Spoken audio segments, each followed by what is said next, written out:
High school history lessons will teach you that America was founded on freedom and liberty. But that's a load of shite. 'Twas land theft, racial capitalism, slavery, and genocide. The founding fathers were not fighting an empire. They just wanted to build their own. These men were enslavers, speculators, and wealthy elites from Britain. The original 13 colonies were enterprises. Just like the East India Trading Company, the Virginia Company, and the Massachusetts Bay Company also had royal charters. Early settlers were not pioneers. These men were debtors, land thieves, and slave owners. It was the British elites who invested in the colonies. They wanted to go where the people couldn't see them, to exploit the land, use enslaved labour, and grow cash crops. America did not start as a nation. Let's be clear. It started as a business venture for the British elites. The same people who were shameless about starving Indians to grow opium to make Chinese people addicted so they could steal their tea went to the America to grow tobacco. George Washington had 300 slaves. Thomas Jefferson had 600 slaves. Both of them openly admitted that slavery was evil, but refused to give up their slaves until after they died so that it wouldn't impact their profits. James Madison architected the Constitution of the United States to protect the wealthy elites. Alexander Hamilton created the US economic system modelled on the East India Trading Company, on the British exploitative corporate model. And John Hancock was a literal pirate. He was a smuggler who was rebelling against the British Crown. His only reason to start America at all was because he didn't want to pay taxes anymore. These were the dregs of humanity. They were the people that the British didn't want. They were slavers, they were land thefts, and they used addiction economies to keep themselves rich. They still do. The American economy was fueled by addiction. Tobacco, sugar, opium. They knew that their economic control worked best when they could get other nations addicted to their products. It wasn't just a slave empire, it was a drug cartel. American schools teach a sanitized version of their history, and a lot of it is fake or hyperbole. All that shit about cowboys and Indians and pioneers, it was a murder spree. Why is the US always the good guy? The British Proclamation of 1763 blocked these fuckers from expanding west, and that pissed them off. They had huge financial interest in going west. George Washington was part of the Ohio Company. This was a land investment group that illegally stole native land. Jefferson said that he saw Native Americans as an obstacle to civilization. And after the Revolution, they immediately dismantled all the British treaties and headed straight for the protected indigenous lands, launching a genocidal land grab. It was never about freedom.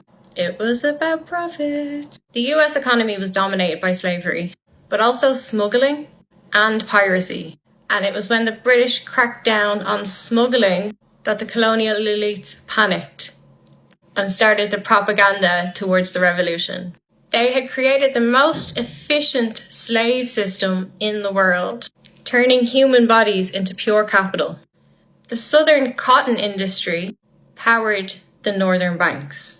And American finance firms like JP Morgan Chase and Lehman Brothers, they literally started through funding slavery. Even after abolition, black people have been perpetually re-enslaved through more manipulative and insidious practices, right up to the current day. There's been convict leasing, Jim Crow laws, debt peonage, sharecropping, private prisons, and then just the flat-out lynching of children. We'll get into how they psychologically manipulated the poor white people to do that on their behalf, but we want to stay on topic. Today is about the rich motherfuckers, who you should have no respect for. These are nothing founding about these fathers. These were merciless assholes that Europe rejected because they were so severe. The whole fucking thing was a Ponzi scheme based on addiction economics. They kept their own people and international people addicted to substances that they could grow cheaply with enslaved labour. And they relied on cash crops. Tobacco was the first billion-dollar industry in the world. They invested in the opium wars. They encouraged the British. And in the 1800s, opium became one of America's biggest exports. And guess what? Big Pharma today still follows the same model. Create addictive substances, make them widely available, and then get rich off human suffering. It's not capitalism. It's an addiction empire. And the US Constitution was never about democracy. It was about protecting wealth and property, which slaves were considered. The Supreme Court was created to serve these ruling elite. Judges are unelected and serve for life. How is that democratic? The Constitution has been continually weaponized to protect the white wealth and block any real democracy from forming in the country. Beyond their colonies, they continue on their imperialist expedition. They've taken over Puerto Rico, the Philippines, Hawaii, Guam. They created banana republics in Latin America using corporations like United Fruit Company to control the local economy. And today, the IMF and the World Bank serve to politically and economically enslave, exactly like Britain did with India. The founding fathers were not running from the terrible empire. They were saying, fuck you, king, I want to be the king. I'm going to take my own piece of it. The idea that anyone can be successful if they work hard is social engineering designed to stop you from rebelling. The reality of it is, wealth is inherited. This system is rigged and social mobility is almost impossible. 90% of the US wealth is controlled by less than 10% of the population. And yes, the same families that owned plantations still control the land, the banks, the money, the corporations of America today. The self-made man is a myth.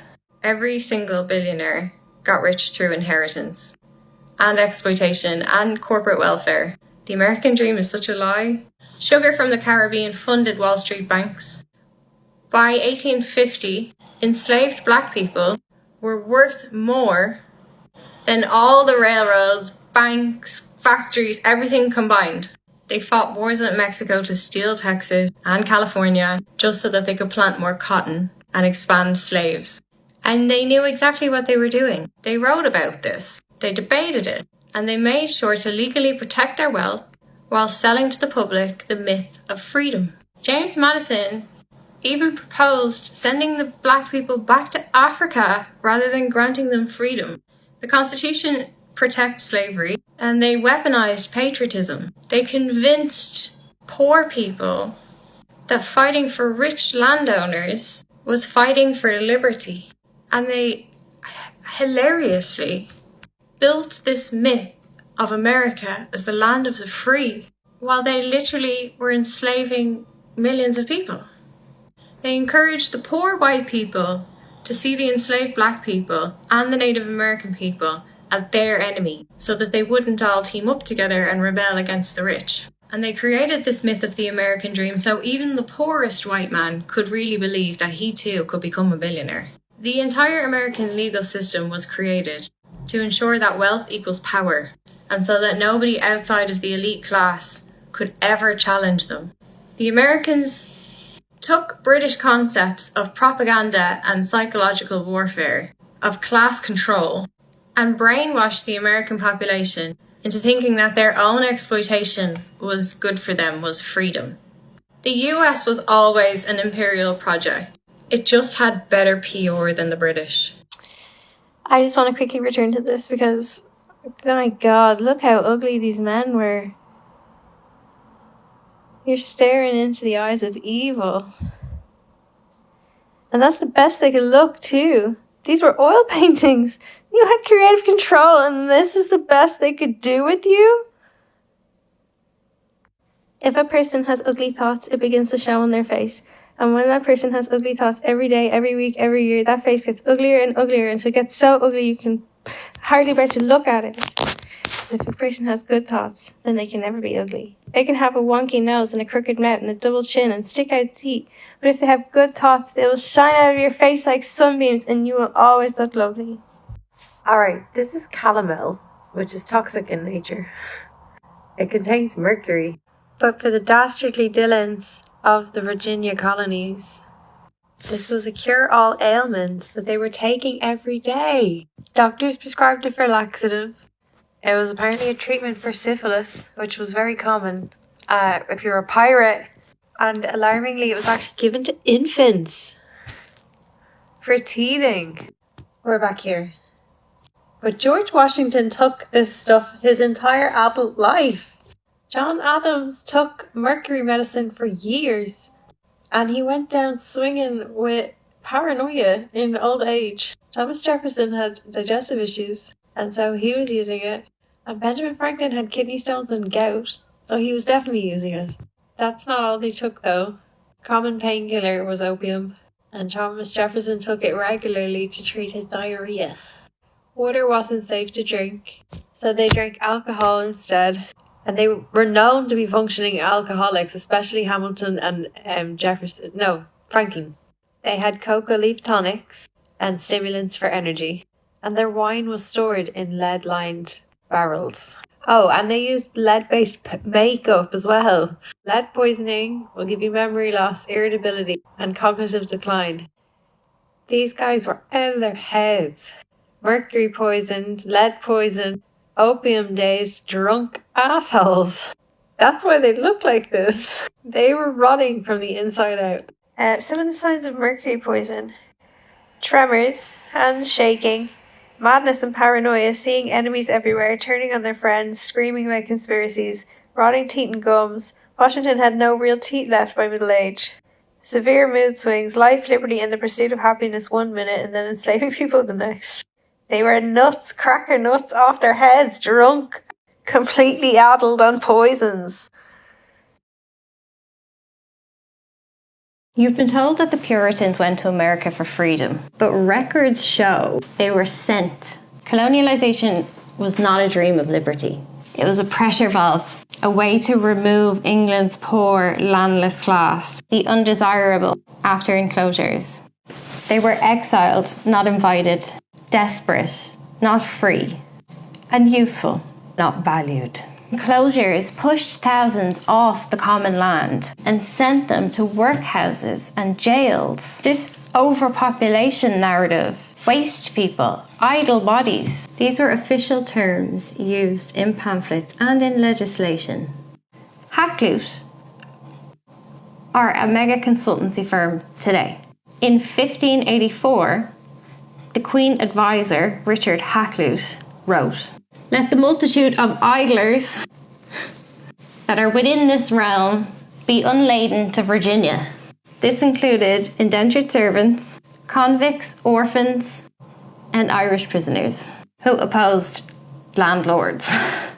Many of the original inhabitants of all these colonies, America, Australia, they were indentured, contracted to do 4 to 7 years of labour, and then they were free to roam the continent.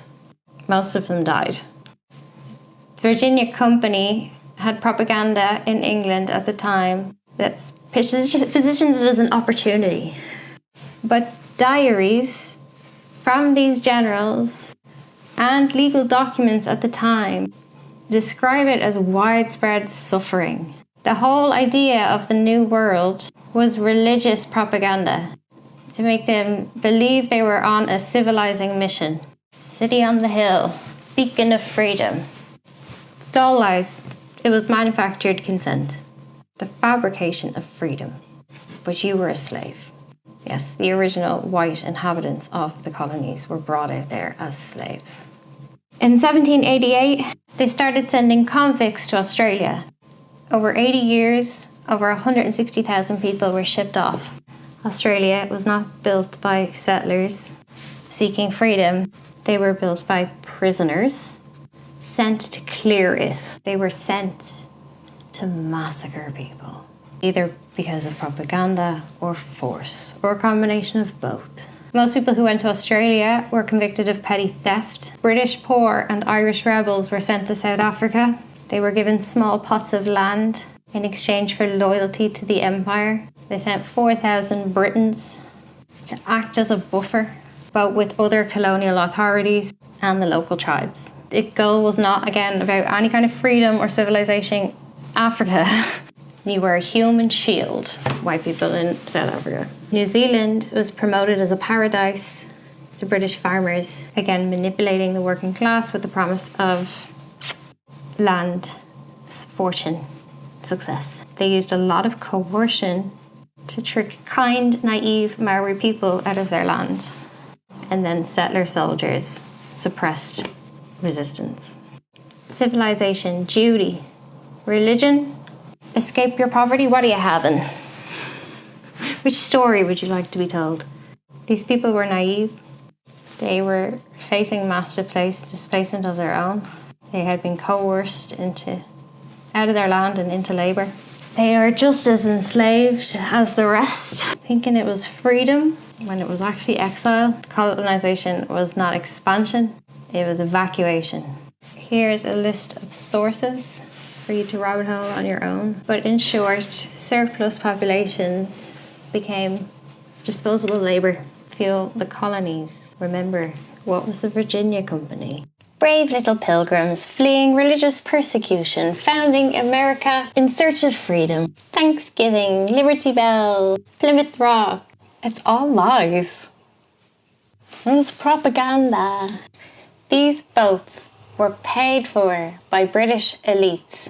They had royal charters and spiritual approval from the church to go on the boat, take a load of poor commoners with you, and see what you can gain for the British Crown in terms of profit and extraction. The first to do it were the Dutch. 1600s Amsterdam was imperial propaganda HQ. They distributed pamphlets, they created maps, they ran ads, they published fake news, selling the New World like it was a beachfront property. New Netherland, New Amsterdam. They marketed it as the land of plenty. The Dutch West India Company produced pamphlets that emphasised fertile land, abundant resources, and the potential for lucrative trade.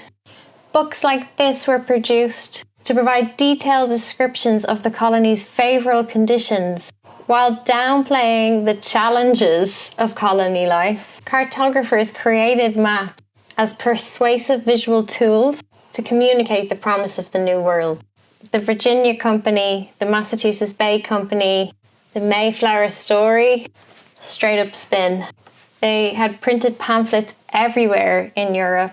Come to America, land is for the taking. Translation, die for the crown in a wooden box with dysentery. Life on those ships was hell. You were cramped in like cattle, no toilet, surrounded by rancid, salted meat, and in months of darkness. Disease everywhere, corpses all over the place, stinking. Half of them dead before the first winter was over. But the myth of the Pilgrims is important. It reframes genocide as piety. The narrative of the Pilgrims seeking religious freedom and establishing harmonious relations with Indigenous people has been heavily romanticized in American culture. The story of Thanksgiving in particular is used to symbolize unity and gratitude. However, this oversimplified narrative is raw imperial propaganda that glosses over the complexities of early colonial life, including the mass displacement and genocide of the Native American people. Passengers on the Mayfair endured a 66-day voyage across the Atlantic. There was no ventilation, no such thing as comfort on these coffin ships. Upon arrival, settlers encountered a climate that they were not adjusted for, that had harsh weather, unfamiliar terrain, and conflicts with Indigenous people. The initial lack of adequate shelter led to high mortality rates. For example, the first winter at Plymouth Colony, nearly half the pilgrims died because of exposure, malnourishment, and disease. The Dutch and the British colonial propaganda did not frame settlers as seeking freedom. You were either an investor in the colonies, you were a labourer in the colonies, or they would try to get you with adventure. Pamphlets from Europe in the 1600s talked about, look at this land, friendly natives, endless resources, and it's cheap. This is extraction marketing, empire logics, book-wild capitalism. They get there and life is not what it seems. Everybody's dying, everybody's starving. They're at war with indigenous nations. The investors have fled back to Europe and slavery is ramping up. The colonial dream was a lived nightmare for most people. Skip forward 100 years to the 1800s. This is where the fairy tale gets written. Both Victorian England and industrial America look back and go, well, we can't tell them their country was built on genocide, so we better rebrand it. Pilgrims became pious heroes. Thanksgiving becomes a friendly dinner with the natives. The Mayflower becomes a sacred origin myth. And the brutal frontier becomes manifest destiny. As usual, British extraction is reframed as civilization. This was done deliberately by American elite Protestants, by British aristocrats, by the colonial daughters of the American Revolution, by early American educators and writers, and later by Hollywood. As time goes on, it becomes easier to believe, and by 1902, the Pilgrim Society starts. The Pilgrim Society know the real history. The American people get a bedtime story. There's actually no mention of Thanksgiving until the 1800s. The Pilgrim Society founds after the British Empire shifts to soft power and financial control. And the Liberty Bell mythology doesn't start until 1876. Raw imperial violence, generational public relations spin, national myth-making, a weaponized fairy tale to hide how power was really built. Most people think the British Empire is something of the past, but a lot of the infrastructure never really went away. It just evolved, rebranded again, as the empire likes to do. One of the most overlooked examples of this is a group called the Pilgrim Society. It was founded in London and New York in 1902, and its purpose was simple: to formalise and maintain the relationship between the British and the American elites, long after America declared its independence. This is not a government organisation. This is not a public alliance. It was, and still is, a private dining club full of powerful families, bankers, politicians, media moguls from both sides of the Atlantic. Notable members of the Pilgrim Society include Winston Churchill, Margaret Thatcher, Henry Kissinger, all the good eggs, George Shultz, Donald Rumsfeld, Caspar Weinberg. 1, 2, 3, 4, 5, 6, 7, 8, 9, 10, at least 10 former US Secretary of States, at least 5 former CIA directors, including Alan W. Dulles and James Woosley, J.P. Morgan, David Rockefeller, John D. Rockefeller, Andrew Carnegie, Andrew Mellon of the bank, Jacob Schiff, Paul Warburg, Walter Cronkite, Henry Luce, who founded Time magazine, Arthur Schulzberg, who published the New York Times.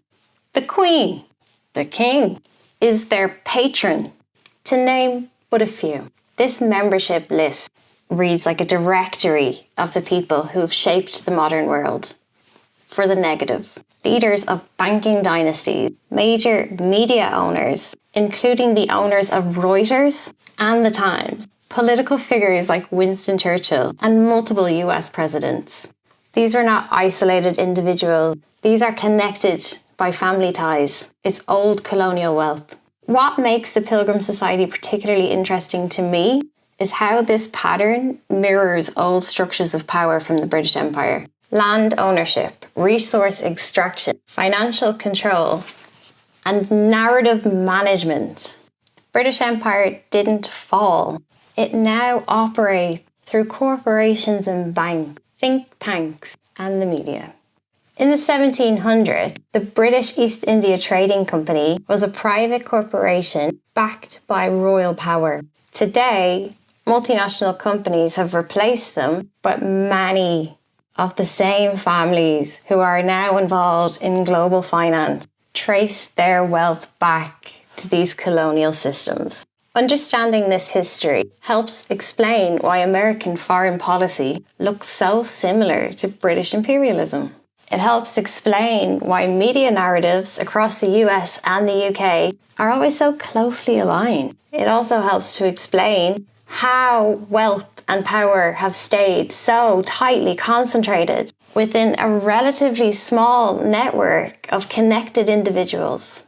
During the First World War, the Pilgrim Society engaged in efforts to sway the American public, convince them to go to war. Through orchestrated events and strategic communications, they aimed to highlight Anglo-American shared values and the importance of a united front against a common enemy. Again, during World War II, the Pilgrim Society facilitated events and strategic communications that underscored the necessity of Anglo-American cooperation. In March 1941, Winston Churchill gave a speech at the Pilgrim Society. It was broadcast to people in both countries, and it emphasised solidarity and the shared stakes in this global conflict. The Society's role has not gone unchallenged. For instance, in the 1920s, the mayor of Chicago expressed deep concerns about the pro-British sentiments showing up in American school books, implicating the Pilgrim Society in efforts to unduly influence American education and public opinion. Through strategic networking, media engagement, and orchestrated events, the Pilgrim Society has a huge influence on public opinion. Their activities highlight the power of these elite networks and the role they play in steering public discourse. It's likely that editorial red lines are agreed during Pilgrim dinners. You kind of see this in the placement of the pro-empire op-eds around the times of war. This looks like pre-approved messaging. It's too consistent. And as usual, it's British soft touch censorship, shaping what's omitted rather than what's said, ensuring British and American media alignment, especially on topics like Israel-Palestine, NATO expansion, and any other US-UK military action. Every global propaganda campaign in modern history, from World War I, demonising the Germans to pull the US in, from World War II, repackaging the British Empire as democracy versus fascism, Cold War, Anglo-American, capitalism equals freedom, the war on terror, civilization versus barbarians, even now reframing NATO expansion as an attempt to bring order, lines up exactly with this invisible network of elite interest. This is continuity from the British Empire. I mean, America was started as a business venture for British elites, so I guess consumerism is their culture. The first billion-dollar industry was tobacco grown in Virginia. But apart from that, it's been really forced on them as culture, I'd say, consumerism. Really forced on them as culture. It's also part of divide and conquer. America is full of tribes that move there from different places. You have the local tribes, the native tribes, but then you also have all of these various immigrants. It's not that simple. And then additionally, you've got state culture, regional culture. Texas is nothing like LA, you know? Some of them are proper farmers. Some of them live in the Appalachians. So that, it's a completely different need, a completely different, the United States does such a disservice to the mosaic of states that they really are. And so when you want to keep people tribal and divided, it's important that you don't allow culture to emerge. That would make the people in America far too powerful. And so they have this instead, they have consumerism. It's all part of the brainwashing, the overall thing, because depressed people consume more. The people that went out there to structure society were thinking about their own fat, greedy pockets. And so their mindset in building all of these structures that accumulate over generations has always been to maximize profit. To maximize profit, you need people to keep spending. So they've social engineered their society with the core focus of keep people spending instead of just happiness.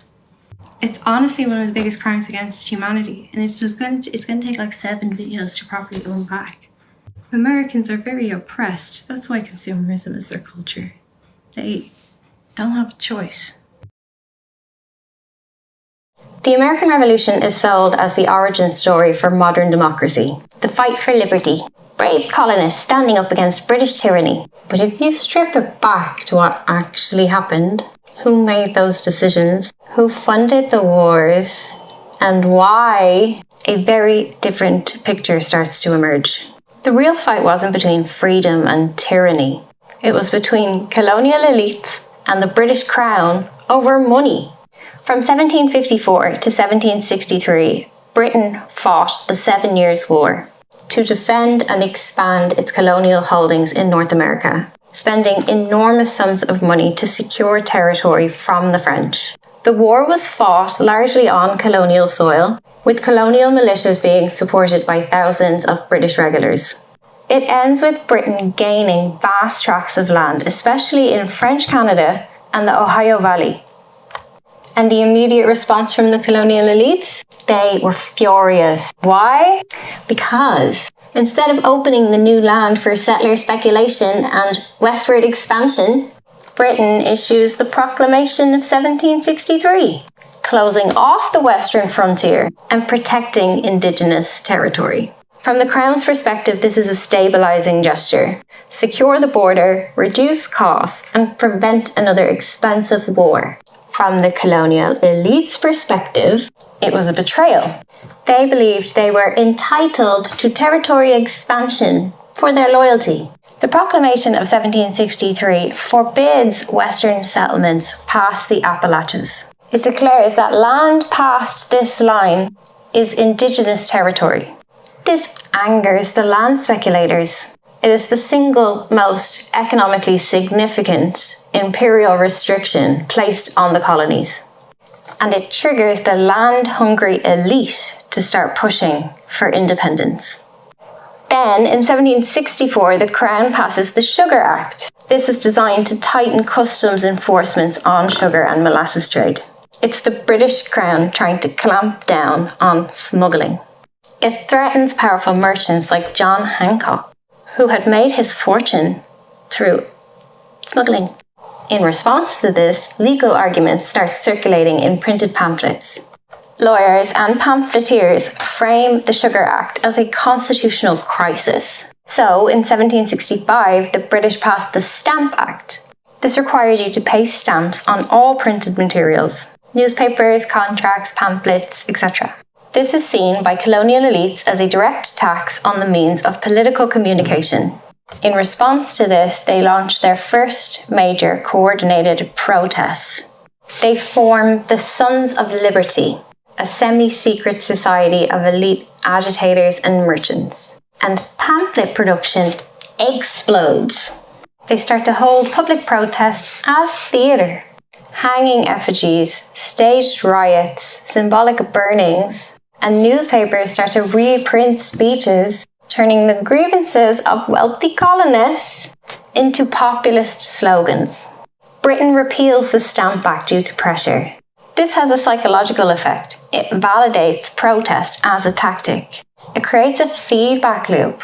Protest, repeal, momentum. Wealthy colonists realise British policy is reactive. If they keep up the pressure, if they shape the emotion, and create the people as the political force driving their demands.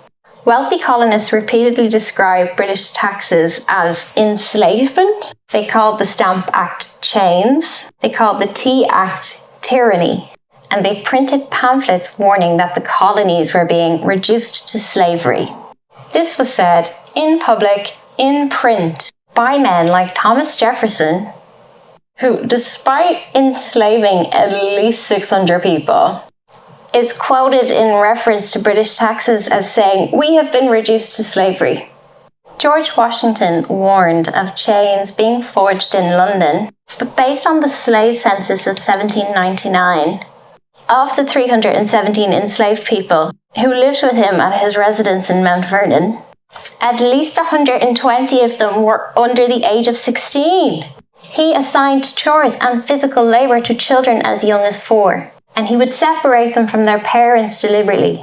The world that he built and the legacy that he left is a system of extraction, surveillance, and human trafficking. What he fought for was to remove British imperial oversight because he felt they were getting too moralistic. This hypocrite spoke of Republican virtues, but his own plantation was run like a prison. He freed 0 enslaved people during his presidency, despite enormous symbolic power to do so. He only freed his personal slaves in his will after his wife died, and he still did not free the majority of the enslaved community at Mount Vernon because they were technically owned by the estate. They used the word enslaved not as a reference to living bondage, but as a metaphor for trade oversight and land restrictions. The power of this metaphor was its emotional weight, but the reality behind it was empty. They were not fighting for liberation from slavery. They were fighting for the freedom to continue profiting off it. In 1848, gold was found in California. Before this, nobody even needed gold. People were fine getting on with their lives. But expansion into California was framed as a path to riches. And so there was a mass migration. 300,000 people went to California. Boomtowns, crime, chaos. Most people did not get rich from this. But big mining companies did. The media played a massive role in this gold rush. Newspapers exaggerated stories, and it created a frenzy that sent people into this speculative gold fever. Gold rushes happened all over the world, not just in California. They also happened in Australia and Canada and South Africa. They all had similar economy-driving goals, boom and bust. The real winners of the gold rush were the merchants, not the miners. Indigenous displacement was massive. The California genocide saw entire native populations be exterminated as settlers flooded in, trying to make their piece of the American dream, treating the land like it was a free-for-all. The gold rush is just one example, but there's been tons of this stuff. Even at the moment, despite knowing that drilling for oil is destroying the planet, money equals drilling. There's been digital gold rushes, the housing thing, 2008, tech, stock market speculation, it goes on and on and on. It's artificial scarcity that fuels consumerism. We do not have to play this game, but it's up to us to stop going after gold. We need a new incentive structure. This one rewards greed. History is a warning. We keep falling for this. Happiness studies show that after a certain level of income, money doesn't make you any happier. So why do we keep chasing more and more and more and more? Okay, the gold rush again. I'm not finished here. I want to talk about propaganda. This was a get-rich-quick guy with a bright scheme in his thinky brain. His name was Sam Brannan, and he set up a little newspaper called the California Star. Brannan was a Mormon businessman, a land speculator, and the owner of this paper. You see, at the time, the US had a strategy. It needed to lock California into Anglo-American control, having just gone to war with Mexico for it. They needed people to go and fucking live there. And be worker bees. Build economies. Enter Sam. His newspaper launched an editorial campaign that sold the California dream to you. He was originally sent to California by the Mormons. He was a Mormon. Not that your religion matters at all here, but the Mormons and the land speculation kind of went hand in hand. So the California Star, this one, was the only English language newspaper in California. So a little bit of a biased channel. And right, before he started his sensationalization campaigns in his little newspaper, he bought every axe, every pick, every shovel first, so that he could sell them back at massive markup. And that made him California's first millionaire. Thinker was Sam, a smart old thinker he was. It's also called insider trading. But hey, this was the Wild West. Anyway, social engineering in his little newspaper is what he did. Okay. See, the US government didn't actually have the infrastructure to manage California after it won it in its war. And so it needed to get white people out there quickly for two reasons. Both to settle and populate so that it wasn't all still Native Americans who didn't want to be answering to white boys. And also to build it. Build the towns, worker populations. Cheap and desperate. They thought they were going to strike gold and get rich and live their American dream, but they actually ended up working on railroads. As an Irish lady, I don't know how these white men did it in that heat. It was all unnecessary. The gold rush was a massive psychological manipulation event. The US government used the media and economic incentives to trigger a mass migration of 300,000 people. Here's more from his paper. Pause to read. Scoundrels.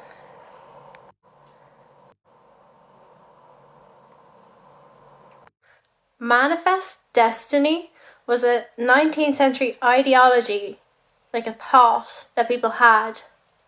They believed it was their divine right to colonize America. It was a key propaganda tool of imperialism. White Anglo-Americans believed that they alone were chosen to spread democracy and capitalism across America, across the world, it seems. There's no slowing them down. Manifest Destiny frames Indigenous, Black, Brown, anyone who's not white as an obstacle in their way that they either needed to just mow down or enslave.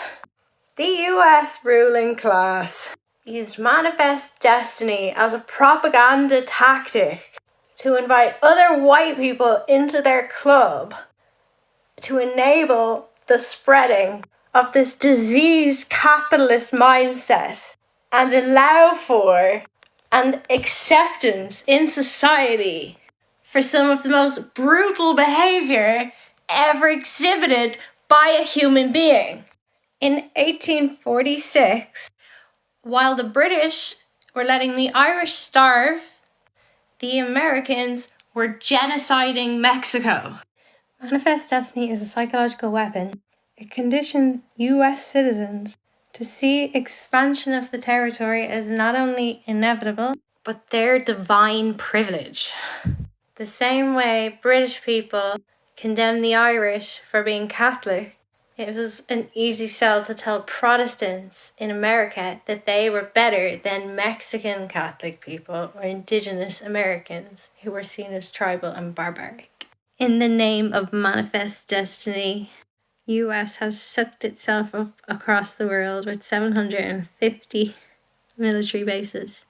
They took half of Mexico's territory in 1848. But when they took those Mexican citizens, they made them second class. They didn't want them.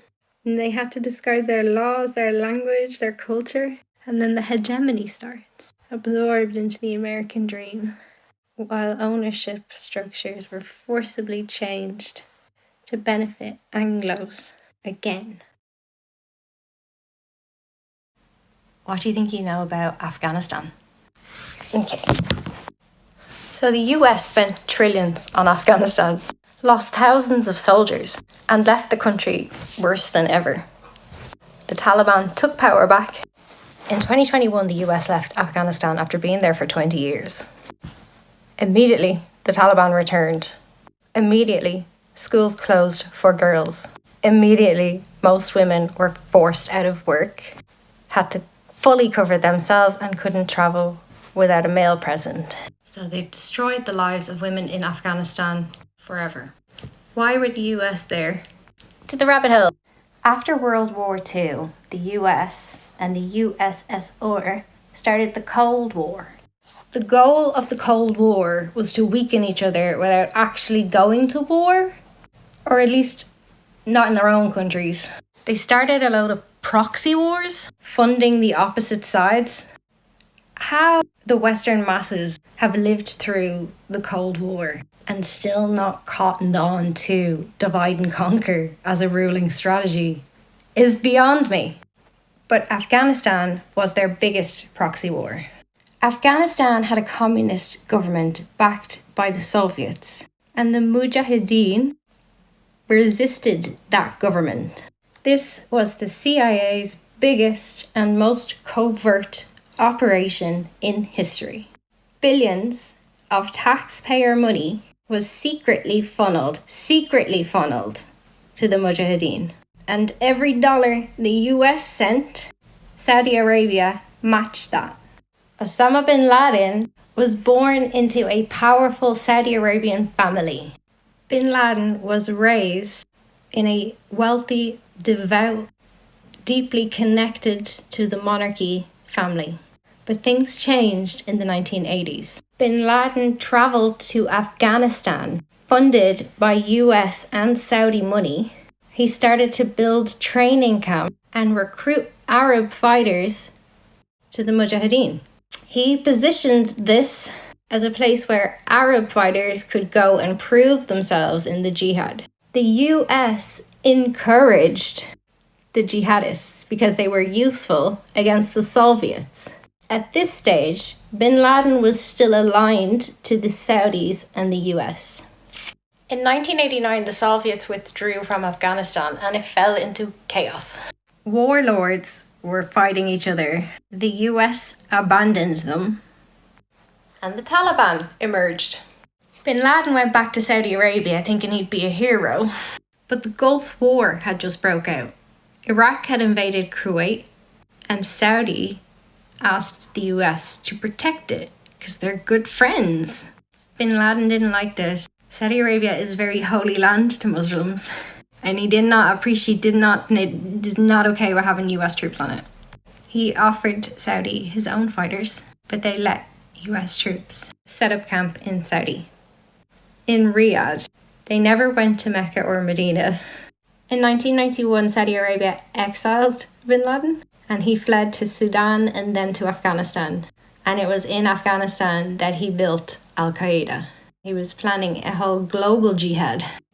In 1996, he issued a fatwa, expel US troops from Muslim lands. In 1998, he escalated tensions, bombing US embassies in Kenya and Tanzania.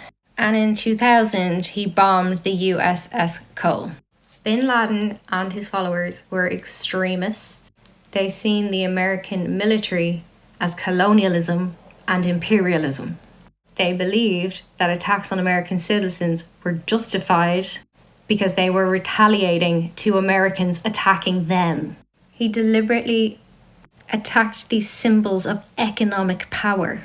Don't you see? The World Trade Center and the Pentagon. You know now how bad the Pentagon is. The McDonald's is okay though. Let me know in the comments if you want a part 2 where I talk about the aftermath. Welcome back. This is my video series about the US in Afghanistan. Click the comment if you want to go to part 1. This is part 2, so we're going to start from 9/11 and go up to the present day, if I can fit that all in 10 minutes. 2 planes hit the World Trade Centers on September 11. A third hit the Pentagon, and a fourth crashed in Pennsylvania. Nearly 3,000 people died. America is traumatized, angry, and afraid. Bush immediately comes on the TV and declares a war on terror. In his speech, he says, either you are with us or you are terrorists. America has been attacked for its freedom.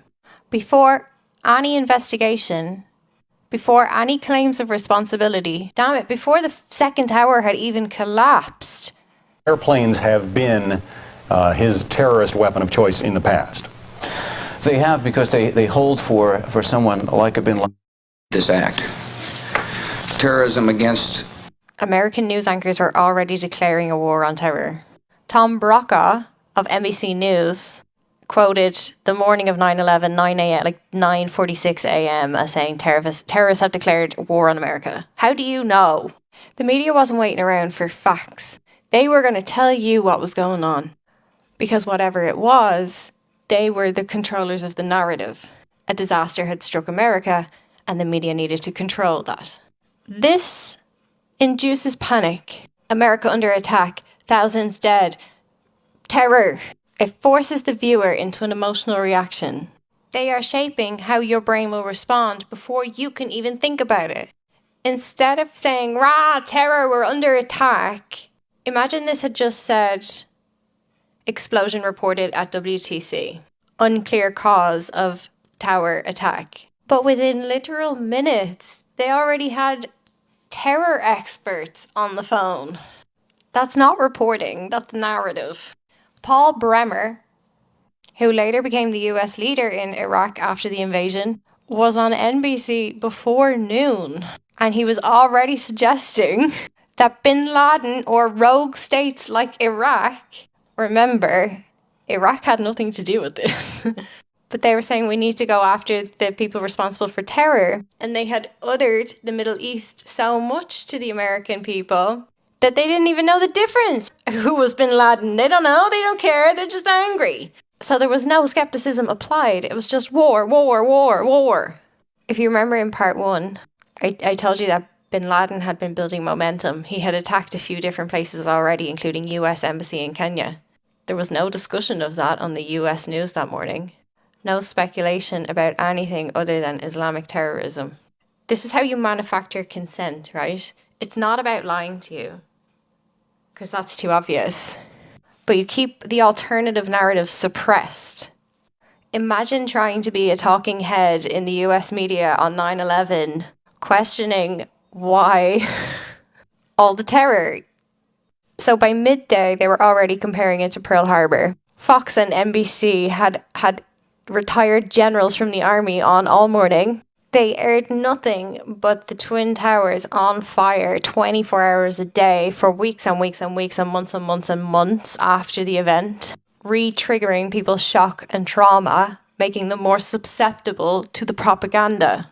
We know you're traumatized, the city of New York, so we're going to beat you with the trauma so that you agree to let us go to war with a different country for a different reason. Also, watching this and hearing about Islamic terrorism, that's literally conditioning you.